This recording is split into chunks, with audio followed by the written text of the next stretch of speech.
day, thank you for all you've done for me. One day I'll reach sweet heaven's shore, oh please, just let me kneel once more. I've got so much to thank Him for, and I've got so much to thank Him for, so much to praise Him for. You see, He's been so good to me, and when I think of what He's done and where He's brought me from, I've got so much to thank Him for. When I think of what He's done and where He's brought me from, I've got so much to thank Him for. Thank Him for.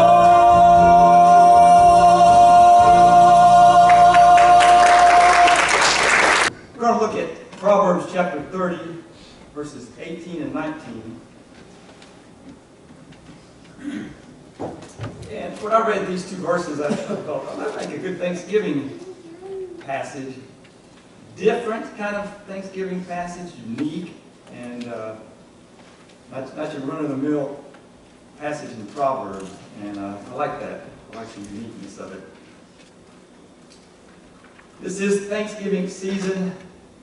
Another word for Thanksgiving, a synonym for Thanksgiving, is appreciation.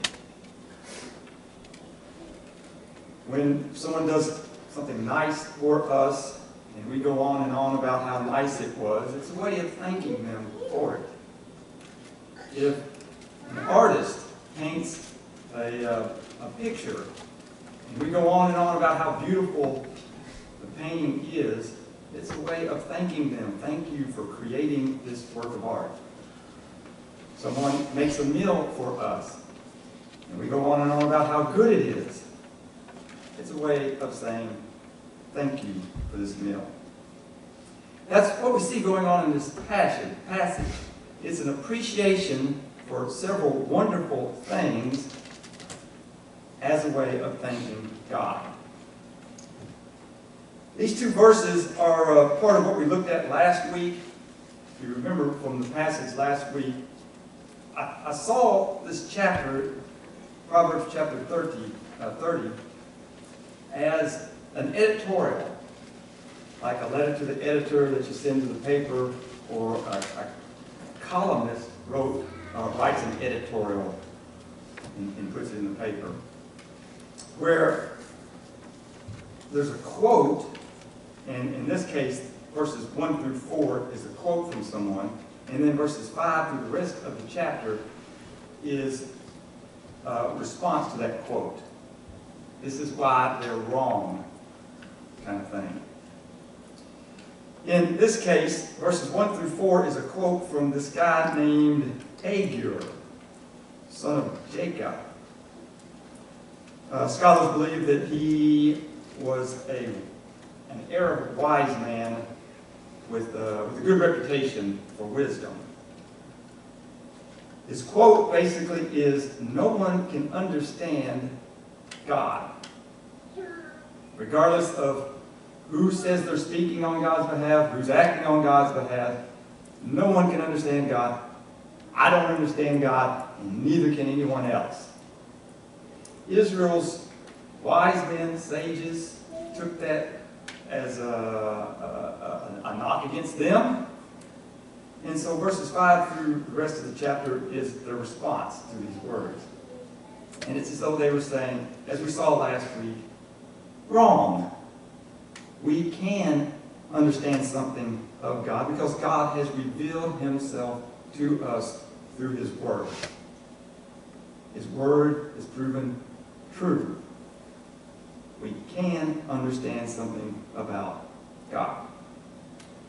And then these two verses, still part of that response, and the way they fit is, it's with these verses, it's like these wonderful things that we see in creation, instead of using them to criticize people who appreciate them, you need to appreciate them.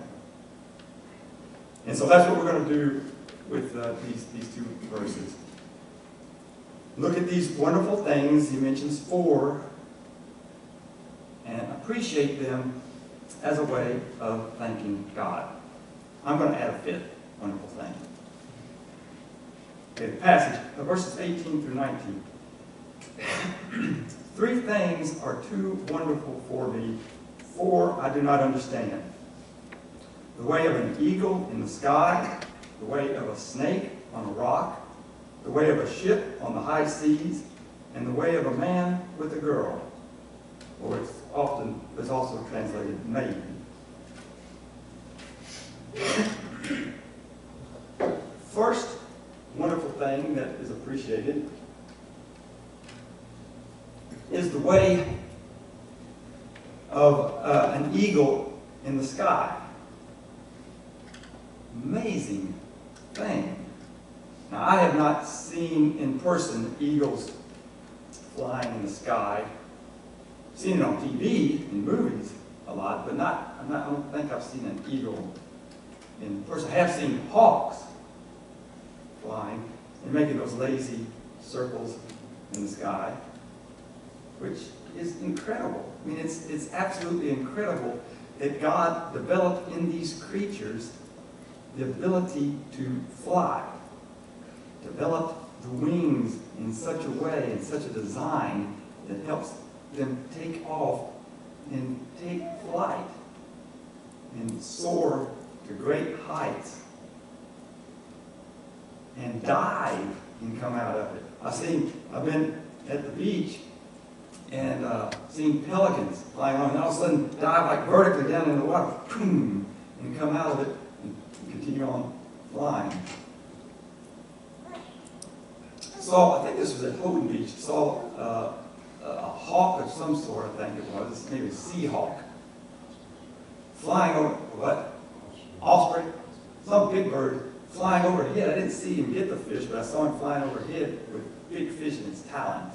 Oh man, that's remarkable. You don't see that every day. But amazing that God developed these creatures with that ability. I mean, well done. Another wonderful thing that is appreciated is the way of a snake on a rock. This is a cringy appreciation here. I don't like snakes. Snakes. Why did it have to be snakes? Indiana Jones. Now, I don't know about snake on a rock. I don't know that I've noticed that, but I assume it's the way the snake moves. And I've seen lots of snakes move through the grass. And I don't like to see it, but it is fascinating how they can move like that. I've seen snakes climb a tree, make their way up a tree, and a bird attacking it because I think it's going to its nest. I don't like seeing that, but fascinating. One time, not too long ago, Joseph and I saw a snake out in the backyard, big, long, black snake. And we decided to capture it and take it down to Keith and Linda's and release it like we do all snakes. I didn't know we were in the backyard.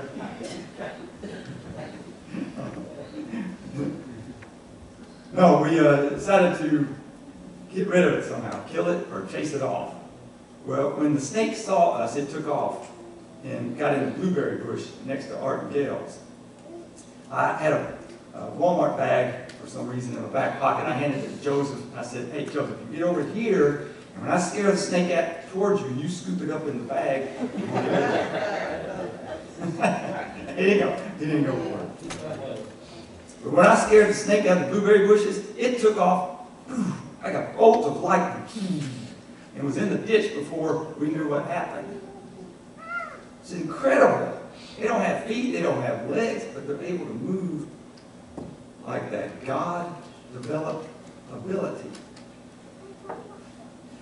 Another wonderful thing that's appreciated here is the way of a ship on the high seas. This is an appreciation for human technology, human innovation, and the ability to do these kinds of things. And a ship on water is amazing. Big, huge ships floating and taking off and getting along on the water. Like the battleship, North Carolina battleship, how huge that is. It's all steel. It weighs 40 to 50,000 tons, and yet it floats.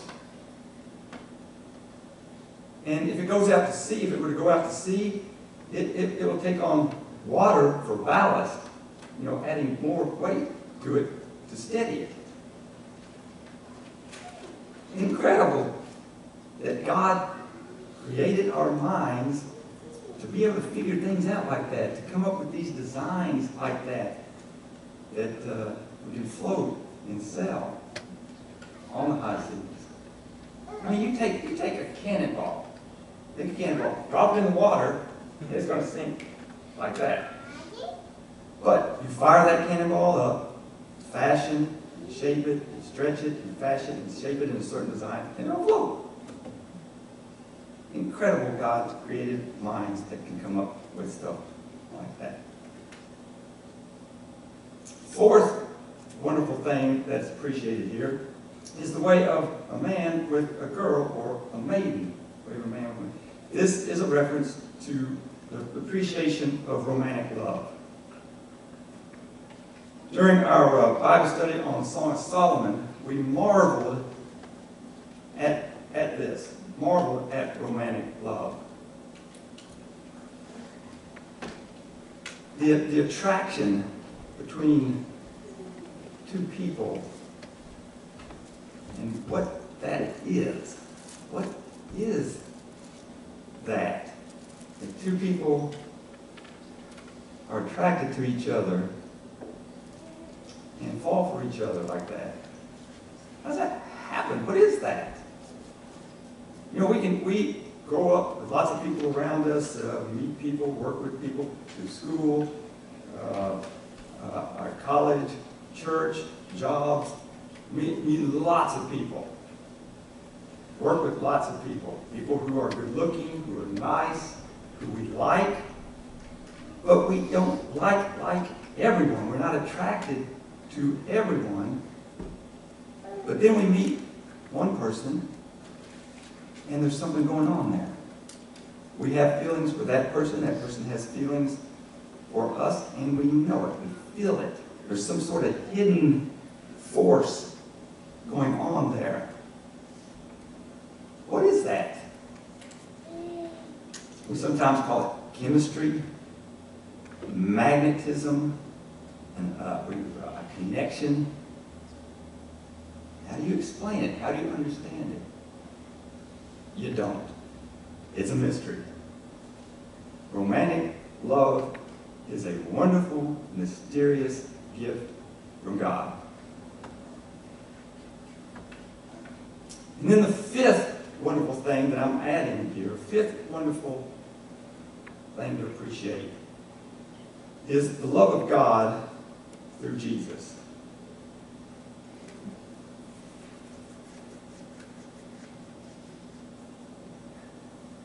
Jesus proves God's love to us.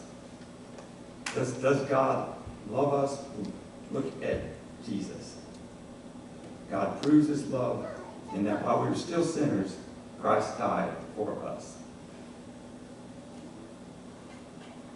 We, in God's eyes, are not very lovable. Quite unlovable. And from God's perspective. We don't pay much attention to God, often ignore him, take him for granted, turn to him only when we need something, pretty much live the way we want, regardless of what he says, make a mess of things. And God's a pretty unlovable. You know, it's difficult to love unlovable people. You think about terrorists and trying to love them. Hate groups and trying to love them. Groups we don't agree with and trying to love them. That's God with us. We are not that lovable. And God does.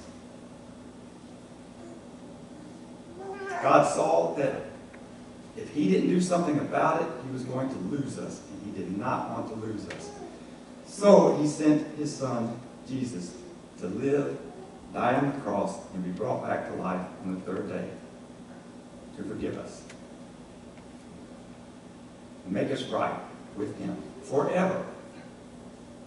Make us lovable through Jesus. Amazing.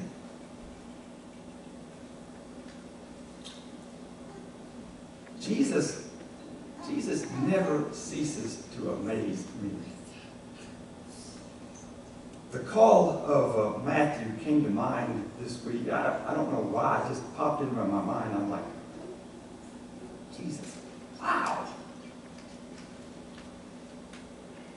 Matthew, if you remember, was a tax collector. Tax collectors back in Jesus' day were unlovable. Nobody liked tax collectors.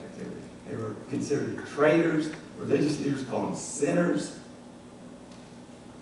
Unlovable. We love tax collectors now. Back then, we didn't. I liken tax collectors to being like drug dealers now and the standing they have in society. One day, Matthew, the tax collector, was sitting at his booth, his tax booth, and I'm pretty sure he had developed thick skin to people abusing him, walking by his tax booth, calling him names, particularly religious leaders, walk by and spit at him. You swine, why don't you disappear and do the world a favor? As Jesus approached that day, he might have braced himself for some abuse. Instead, Jesus said, Matthew, come follow me. And Matthew, quick as lightning, weighed the pros and the cons of it. Continue on in my cruddy job, where I'm despised, or follow Jesus, Messiah, Savior. Turned the table over and started following Jesus. Changed his life completely. Saved his life. Shortly after that, Matthew held a dinner party, invited tax collectors and other sinners to it. His thinking was probably, if I can have these guys meet Jesus, might change their lives, might save their lives too. Some religious leaders passed by Matthew's house with the dinner party going on. They noticed who was there. They called Jesus' disciples over and they said, hey, why does your teacher eat with tax collectors and sinners? Jesus heard this, came over and answered them. He said, look, people who are well don't need a doctor. Sick people do. You all need to go and learn what God means when he says, I desire mercy, not sacrifice. As for me, I have come not for the righteous, but for sinners. Amazing, Jesus doing such a loving thing and then standing up to abuse and criticism like that. The more I think about Jesus and get to know him, the more I love him and want to be like him. Thank God for his indescribable gift.